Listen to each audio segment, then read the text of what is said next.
know, you're driving a car with no insurance. Huh? I know, I'm aware of that. Do you have money?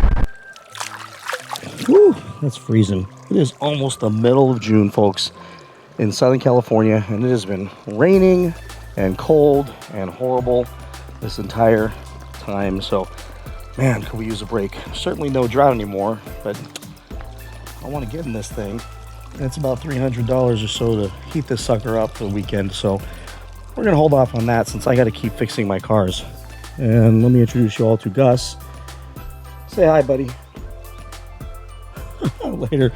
All right, let's get this video started, because in life sometimes you have to just laugh about how much insanely stupid things happen to you over and over again. And I believe it is how you deal with those things or handle those things that really defines your character. Because at this stage, with all of my cars and accidents lately, I'm losing my patience, and I'm ready to lose it a little bit, because it's just getting old. But here is my Lamborghini that my daughter crashed into a few months ago, and there is a brace that goes inside of that I cannot get. Lamborghini does not make unless you buy the entire bumper, and then it's on back order. So good luck getting this for a 17-year-old car.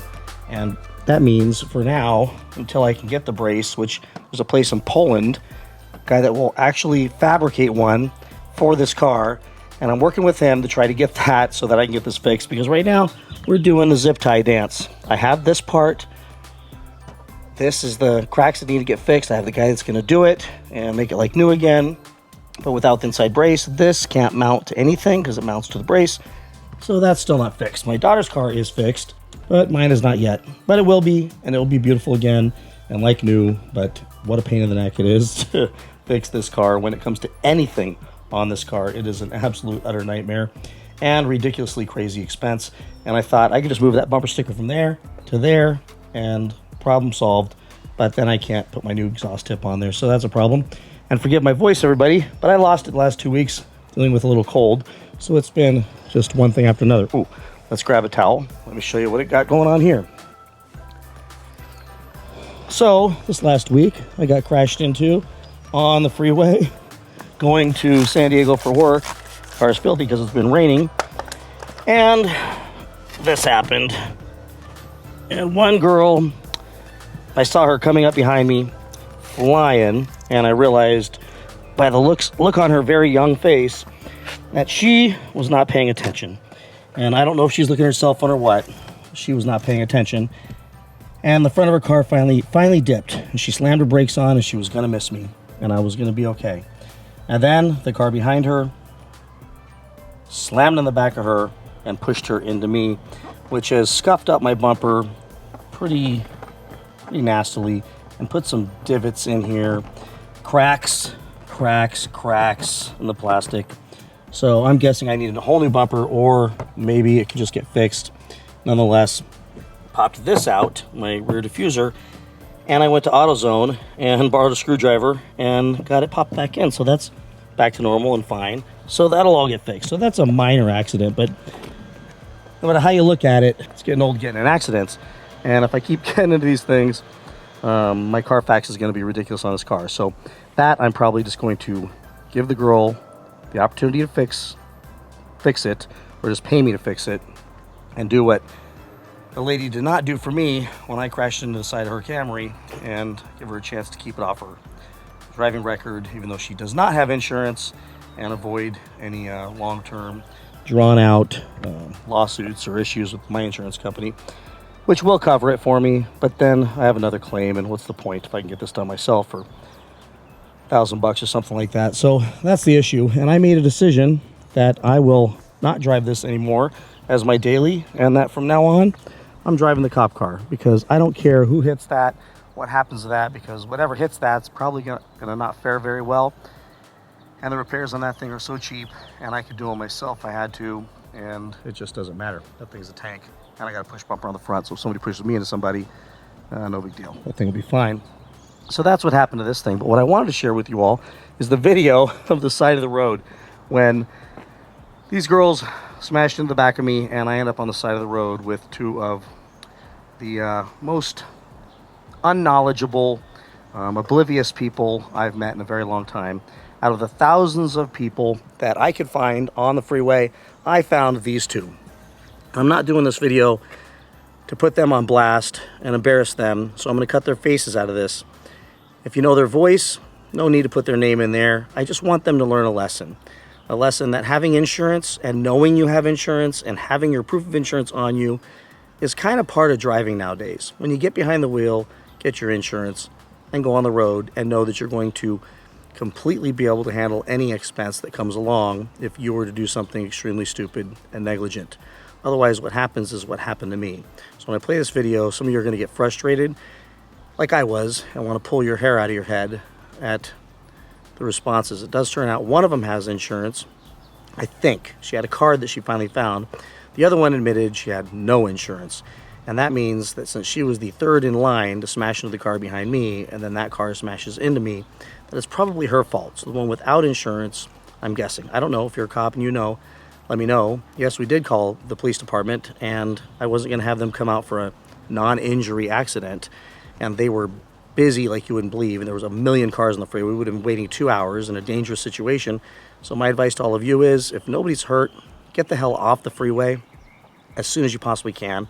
And if you got to get the cops involved, get off the freeway and get them involved. You don't have to stay in the lane. It drives me crazy when people do that and stop the entire freeway. So thank goodness we were all on the side and dealing with this issue. And I'll play that video right now, and you can share your opinions of it. I edited a little bit because it was a lot longer, and a lot of me just pacing around, frustrated with the overall situation and having crashed a second time. And I also want to share with you, before I play the video, that the Viofo dash cam, I feel bad saying this because I do love that company. I love their products. Products seem perfect. I've had probably 5 of those dash cams so far with pretty much no issues until now. And the Viofo dash cam failed. Here's what happened. Because I do have parking mode and this thing is running constantly, perpetually, and never turns off, it appears that after 3 or 4 days or so, it just freezes. Even though the recording is set to loop, and it's just supposed to loop through and re-record over everything else, it didn't. It just froze. So when I got in that accident, it froze and it didn't record anything. So I have no proof of what happened other than the obvious damage to the cars, which makes it really, really clear that it was not my fault and I didn't cause that accident. But I will tell you what to do if you have this Viofo dash cam, because I don't think it's only with the Viofo. I believe any of these dash cams you hook up with parking mode are going to be running for a very long period of time, and probably at some point either overheat or just freeze up, because they are running for so long that you need to set the voice control to on, or the voice notifications to on, so that every single time you get in that car, you're notified like this. Recording. 3 channels started. And then you know you're on the road and you're cruising. And if you just see red lights and no blue lights, it's not recording. And I should have noticed that when I got in the car, but I turned off voice notifications, so it didn't record anything. The one time I needed that thing, in all these years I've had one, and it didn't work. So just a tip, if that does happen, unplug it, plug it back in, fully resets, and it's fine. So just know with the Viofo, you're gonna have that issue. So let's go ahead and play that video, and then we'll wrap this thing up and call it a day. I have to go, unfortunately. I can give you a phone number or something if you want. You have your insurance I don't card? have mine. Mine just expired. I gotta get a new one. I think my dad has it at home, but I can give you my number and exchange contact. Yeah, well, here's the deal. At this point, you guys can't leave me with this repair. Well, no, that's not what's going to happen, but we can... 2 people, no insurance. She rear-ended her, and then she rear-ended me. Both of them are doing the I don't have insurance dance. I'm gonna guess you don't have insurance. It expired. I just got a quote from 2 different places. Quotes is not insurance. Okay, then I don't have an active insurance. She has no insurance. Okay, I have USA. I have AAA. I don't know if that's... AAA is not insurance. I have to teach a class. I know, you're driving a car with no insurance. Huh? I know, I'm aware of that. Do you have money? Yes, I have money. You have to fix two cars? This is caused an accident with 2 cars, which puts you at fault for all 3 of these cars. You already had an accident with that, you said, and then you hit her. I'm not trying to jam you up, but not having insurance, driving without insurance is against the law. I'm aware. So the police need to come, and probably your day is not going to go the way you thought it was going to go.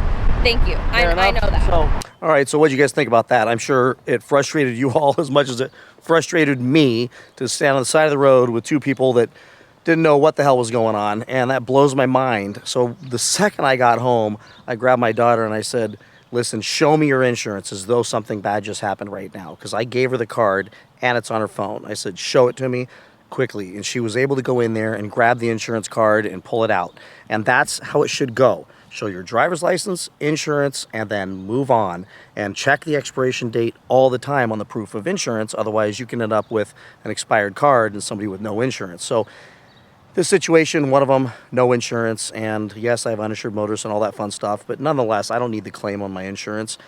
She needs to pay for it. They will go after her. It's called subrogation, and they'll chase her for the money. But I'm going to give her a chance. I'm going to give them both a chance to just solve the problem with me, because I would want somebody to do the same for me.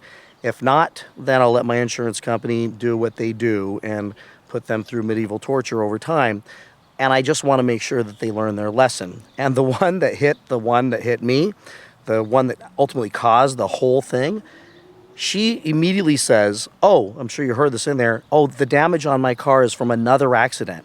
The front damage, where her front bumper was all twisted up, wasn't even from this accident, she said, which is pretty much saying, oh, I crashed just a few weeks ago or something and still didn't think that I should get my insurance in place and should drive around with no insurance. And that's what really irritates me and makes me want to just let the insurance company torture her.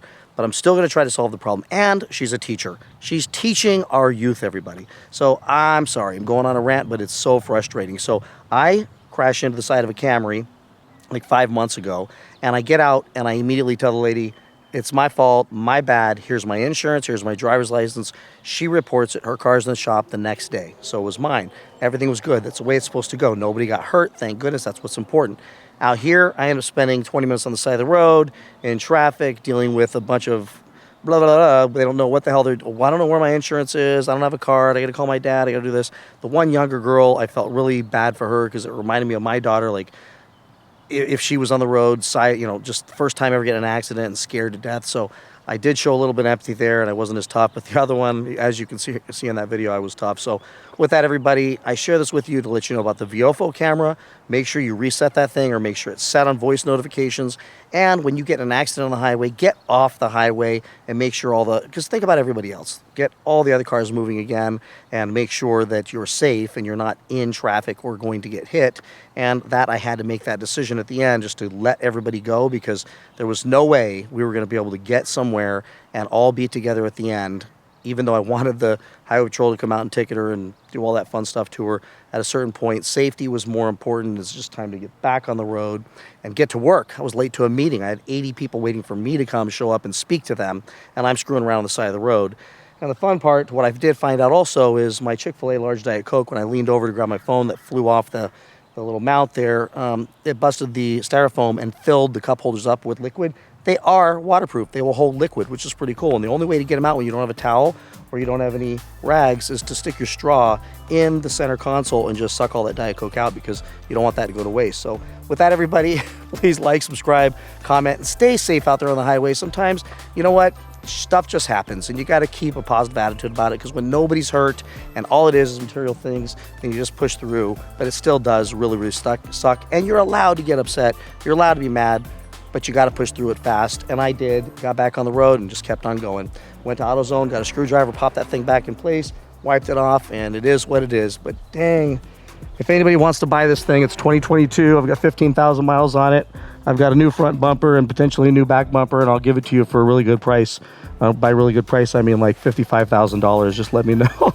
I don't know if I want to sell it anyways. Anyways, thanks for watching. Talk to you in the next one. Bye-bye.